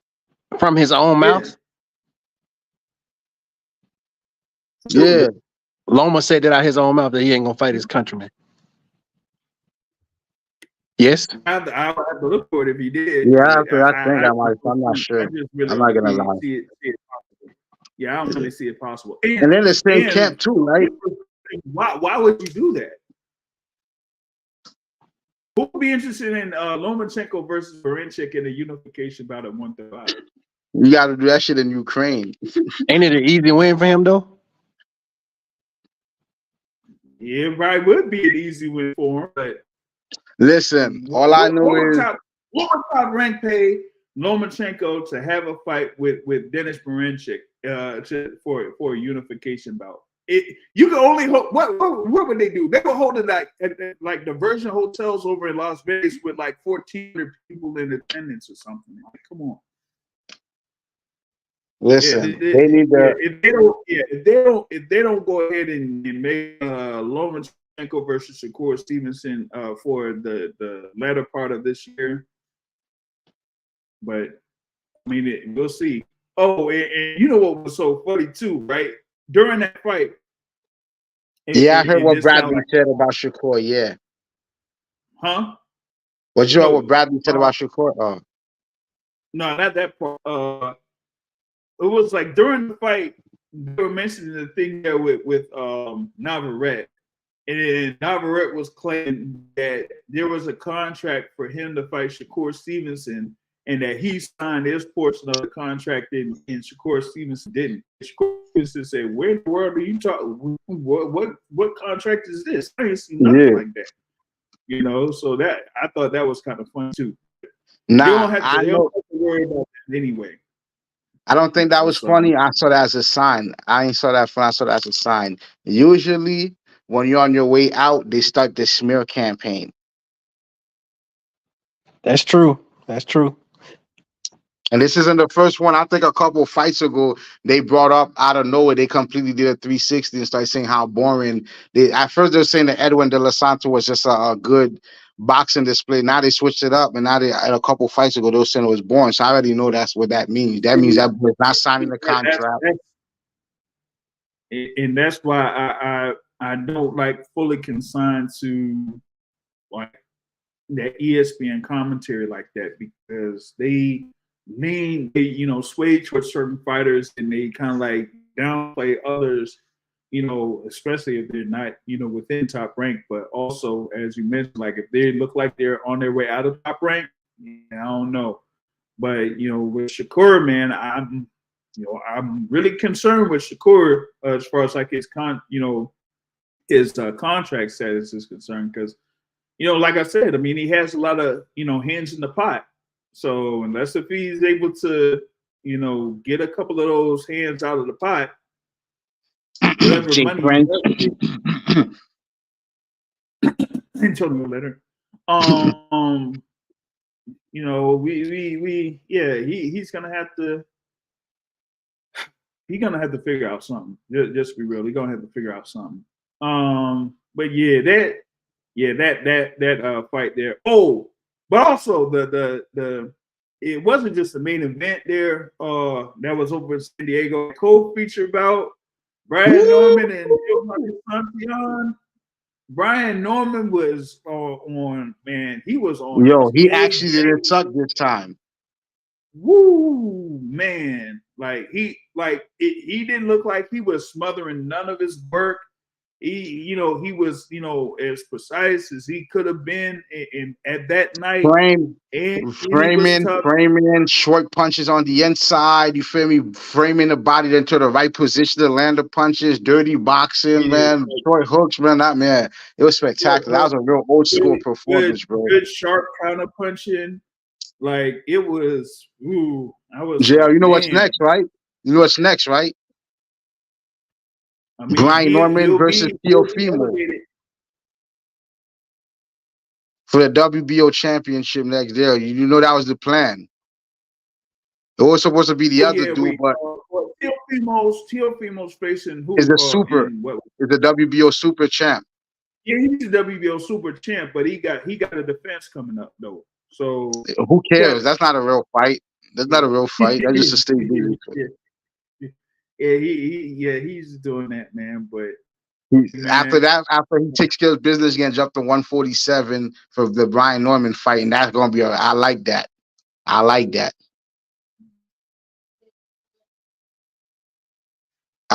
fight a lot. Right now, who would you pick in that fight? I'm taking Teo. I was about to say, because there are opportunities to hit Brian Norman. He just didn't have a dude that could. You're right. There are opportunities to hit Brian Norman. Yes, but man, but Norman was just like he. But the thing about it is, I'm gonna be right back. I'm gonna be right back. Word. But folks weren't necessarily Hey, mutual thing. I got him. I wasn't all too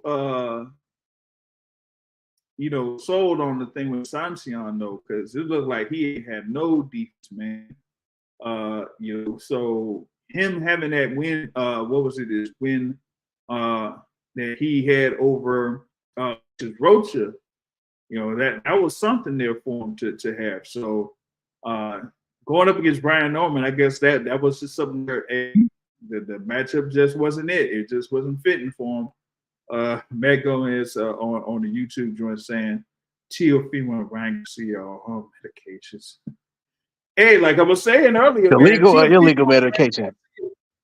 Teofimo was supposed to be fighting in February, but Teofimo ended up messing up and not necessarily accepting the fight.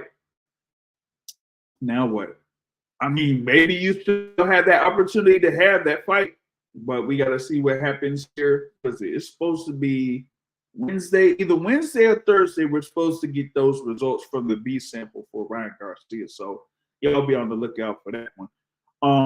But that Brian Norman knockout, that was a candidate for knockout of the year, man, because he said everybody Santiago's head to the moon with that left, boy. That was crazy, man. That was wild.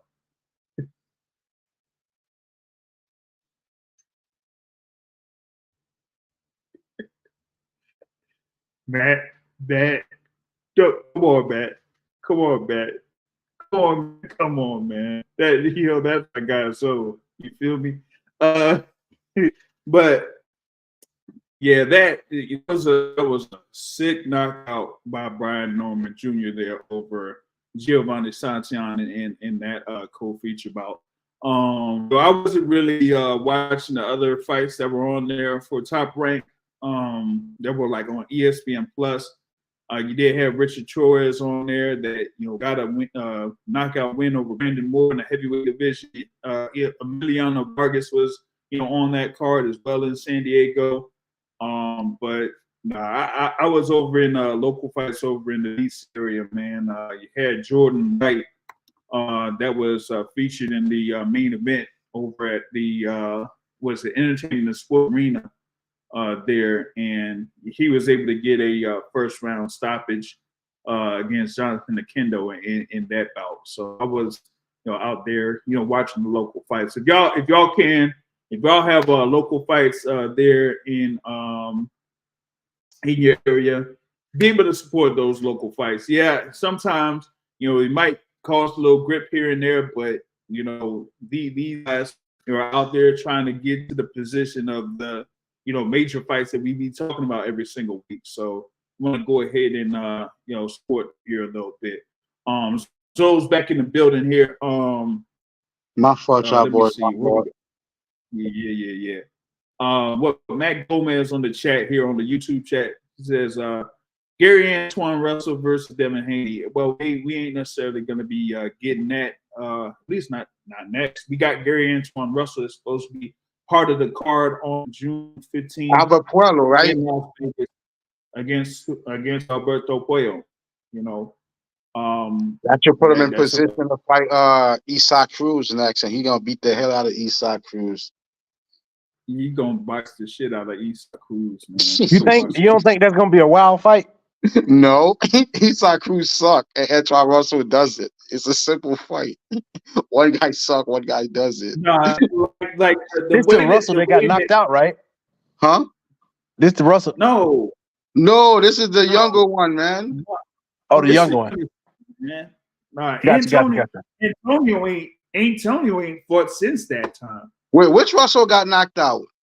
Is the 122-pound one, right? Yeah, the one that's wild. Yeah, it's the one that's super small one. I got like the 122. Yeah, he's not all that. That's Antonio Russell that got stopped by Emmanuel Rodriguez. He ain't really been in the ring, since. I saw him, out in the gym, some gym, a few weeks ago. But yeah, he hasn't been in position for a fight since. So Gary Antoine didn't lose none of his fights.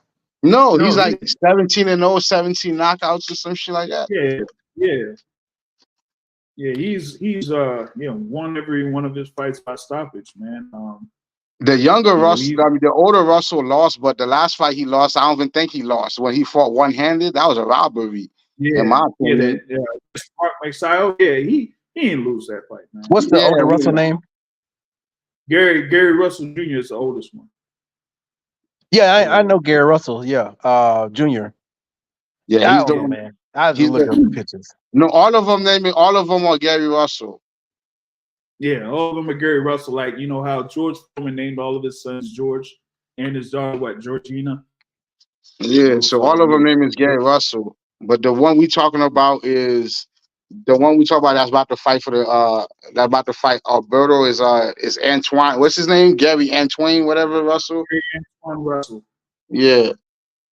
Yeah. So he really named all his kids Gary Russell. That's crazy. Yep. 4 of them, but they said that the one that ain't fighting was like the best one out of the Empress though. And he didn't make. And remember, Gary Russell Jr. was on the Olympic as Olympic ultimate. So you saying that? Can I share a story I heard? Can I share a story I heard since you brought up Gary Russell being in the Olympics? Mm-hmm. They said during the Olympics when them boys was in the Olympic team, Terence Crawford went to yapping at the mouth to Gary Russell. Yeah. And then Gary Russell was like, "I bet you won't say that in my face." And then Crawford took his bluff and stepped to his face, and they said Gary Russell popped him with a beautiful one.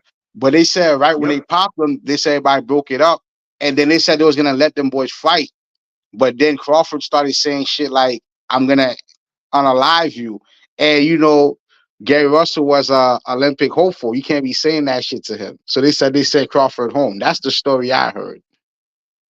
Well, I know about the whole stuff about him getting stuck, but as far as like that other thing, nah, I ain't hear nothing like that. But we seen like years later when it was rehashed, you see where Terrence Crawford was in his car talking about, hey, on my kids, I'll break your neck. Oh man. Come on. But yeah, that yeah, we still got like a lot of stuff going down here in what we've seen over the past few weeks, just to start it off the the whole thing for boxing schedule for the summer. So, we've had the whole thing with Canelo and Lomachenko and Nayo and Inoue. Now we've had this here for Undisputed. That's happened this week coming up. We got Josh Taylor versus Cattle. That rematch is coming up. Just looking forward to what else we got too. Then week after, it's the 5-on-5. June 1st, headlined by Deontay Wilder versus Zhang. So Bomb Squad. So come next week. People are going to be saying USA. Man, when is that fight? When is that fight? June 1st. Okay. I'm going for Wilder, man. I need Wilder to knock Zhang out because I need to secure. Listen, this is what I need to happen. I need Usyk to retire. I need Joseph Parker to get the WBO title. I need Wilder to get a fight against Andy Ruiz for the vacant WBA title. Then I want him to fight Joshua for a unification WBC versus WBA unification fight for the title and stuff. That's what I want to see, bro. By 2025, I want to see this. But it needs to start with Wilder. It needs to start with Wilder knocking out. It needs to start with Wilder knocking out Zhang, and after that, Wilder needs to knock out Jared Anderson, and then we're off to the races. I know what I'm saying is not likely, but still. If you have both Fury and Usyk retire, you have Joseph Parker elevated WBO champ, Muhammad Charr to the WBA. Oh hell no! Oh my god! Come on, man! Hell no. Why is he still in the rankings, man? Listen, that's even worse. I don't care what anybody say. Having Muhammad Charr be in that thing for the WBA is worse than what people were complaining about Jamal Charlo being the WBC champion at middleweight. Come on, man. Yeah, I agree.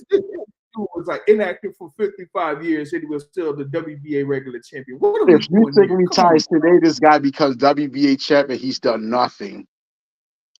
Absolutely nothing. That's crazy, man. It's crazy. Wilder could fight him. He says Boots said this is boxing's most avoided. Yeah, I mean that's his upcoming fight. It's Shakur.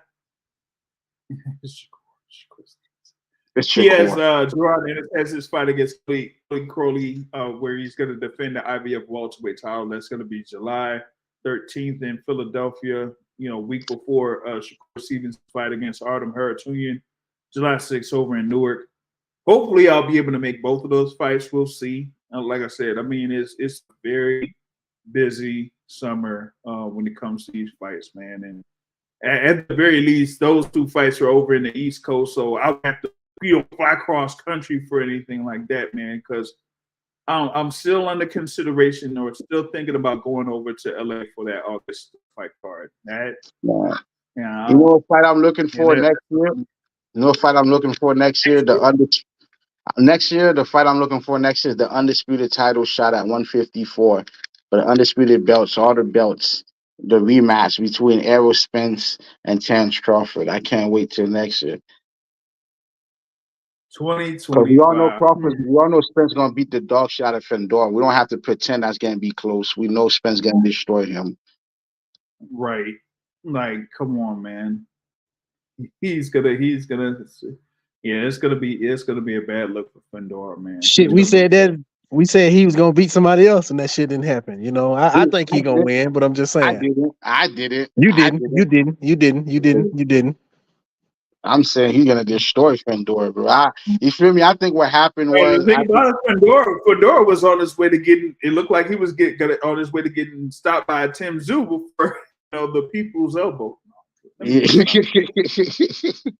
Yeah, that's another issue I have, bro. It's like I feel like I don't know if it's an anti-Crawford thing, but I feel like people dislike Crawford or disrespect Crawford so much that Errol Spence then took some of the disrespect. He took a loss, so automatically he's finished. You feel me? It's not that he lost to a great fighter, it's that he's finished thing. I don't like that. I don't like that subscription. He's still Errol Spence. He's still the truth. He's still what he is. You feel me? He just lost to who might arguably be the best fighter in the world. You feel me? Say he ain't got concussion or cerebral issues, huh? You just sure about that? Because that's my whole take I that he hear you, may man, have. but the guy he lost to is a guy who got shot in the head, man. You feel me? We talk about somebody who got shot in the head. We talk about somebody, you feel me, who ate cereal, toilet paper and toothpaste to make it through the night and shit. You feel me? It's some different type of shit too, bro. You feel me? Yeah, man. Listen, those stories with with Terrence Crawford and moms is it's Yeah, you feel me? That's just horrible. Like some horrible. yeah, His mom raised him like a damn pit bull. dude, like, and it's like, you know what? I can't even go into it because that I couldn't do that to my kids. I'll just say this. Ain't no way I could like take if I was getting treated like that, but my parents, nah, bro. Yeah, they going to a big nursing home, and not even the good ones. Who's this? Yours. Go on. All right. He says arrows with Derek or Ronnie. It's unknown. I'll put it this way though. Let's just say that the whole thing between Errol Spence and Derek James is kind of semi-settled because if y'all caught the conversation that was on live, shout out to what is it, WSB Remy on Twitter. I'm gonna call it Twitter as long as I can hold on to it for now. Okay, it's Twitter. All right. You did have Frank Martin on through Twitter Spaces, and one of the questions that was raised to him on that was the whole thing with how Frank Martin works with Derek James, with him being the trainer, while also being promoted by Errol Spence, and he says everything's cool, everything's coaching, dealing with all that. So the whole thing with the settlement, I think that's gonna blow itself over, man. So, but I'll say this right now: he's not with Coach Ronnie Shields. We kind of asked that to Coach Ronnie a couple weeks ago. That hasn't necessarily happened at this point. And if there would have been something in reference to that, let's just say someone would know about it. And I'm not necessarily saying that someone would know about it. Trust me on that. So there's that. Damn, it's like what 9:30 Eastern time. It's about 2 hours in here for the live session of the Boxing Source podcast. Big ups for everyone for joining in here on this particular episode. For those on Twitter, big ups for y'all for listening in on Twitter. Go ahead and share on Twitter, share on YouTube. You go on your other social media platforms. You can follow us. You see the social media platforms on there. We're on Instagram. We're also on Facebook too. What is it about? Man, it got about 7K followers on Facebook. Try to see if we can have that much on there for YouTube and for Twitter. There's things going. Like I said, it's going to be a very busy summer when it comes to this boxing thing. So we got a lot of high profile fights coming up for y'all to go ahead and catch and enjoy. But at the same time, like I said, y'all support, if y'all are in the area, support these local fights that are out there. Of course, here over in the East Coast, we got a bunch of them. So we have those opportunities to do that. But, if you're over in Texas or maybe even Arizona, California, Nevada, that type of stuff, go ahead and hit those local fights up and support them as well. You know what I'm saying? So boxing isn't just about the whole high profile fights and these big main events too. You gotta have some of these other cards where these local promoters are putting these fights together for these fighters so that they could get their way up and move their way up the rankings there. When they're 1-0, 2-0, 3-0, all that type of stuff, you want to go in there and support those local guys as well. So if you're able to do that, go ahead and take that opportunity. But with that being said, we'll be back at it with the schedule there with the midweek report on Wednesdays. I might have a little bit of a take on the whole thing with the pound. Yes, I will have to update the boxing source pound for pound list here. So tomorrow I'll be doing that and have a little segment on that will be on the YouTube channel for y'all to go ahead and discuss. But big thanks for Boxing Academic and Zoe for joining in here for this particular episode. And like I say at the end of every show, folks, Sport of Boxing is hit, not get hit, not to send and trade. On that note, folks, I'm out. Have a good evening, everybody.